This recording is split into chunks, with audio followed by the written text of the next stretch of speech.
Okay, I want to use multi-axis turning to make a pipe stem. Multi-axis turning, you can do a number of things. What I'm going to do is I'm going to be coming, this axis is going to stay the same, then I'm going to move back and forth here. What it does is it allows you to cut in such a way as you get a thinned area, such as for a knife handle or for a pipe stem. This is a pipe stem. I was playing around this morning before I made these videos. I'm sorry, such as for a handle or for a pipe stem. And here's one that I made. Here's another one that I made. You can see that these are a little bit rustic, but let me get this. This was made in the shop, and this is just a conventional looking pipe stem and mouthpiece as ever was on this earth. So it's a straightforward proposition and a nice little task for a turner. I've chosen my most centered blank. I think that I've mentioned that I'm not a real big fan of centering if I can avoid it.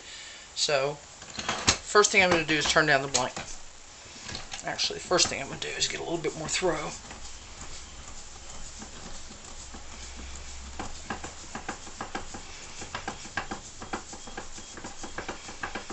I'll run out of tightening. It would be that much more frustrating in the heat of the moment than it is now.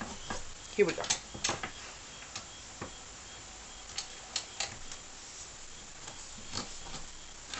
Work up close to your stock. This is a small piece of wood. Work at high speed. The smaller the piece of wood, the closer to the center you are. The closer to the center you are, the slower it's turning. So the lathe has to compensate for that. If you're turning like this, it's just gonna bump, bump, bump, bump. Nobody needs to do that. This is I'm all the way up on this cheap lathe.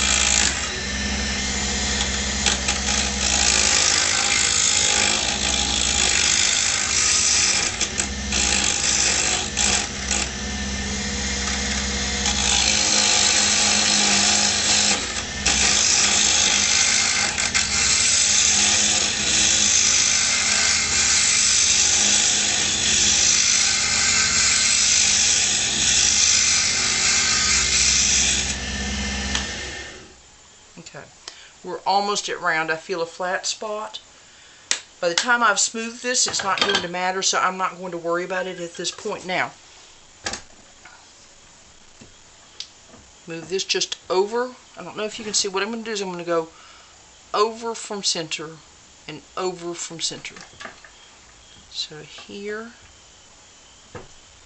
Notice there's no measuring. It's too small. You can see where it needs to be. Now this is, when you're doing multi-axis turning, you need to make sure, I'm sorry, my hand's in the way. You need to make sure that you compensate for the throw, okay? It's off balance and stress on the wood, so I'm going to turn it down, and I'm going to use a tool that presents a very small surface area to the stock, so that it's not ripping and tearing. Once I get going and get a feel for what I'm doing though, I'm going to turn it up because I have found that it cuts better.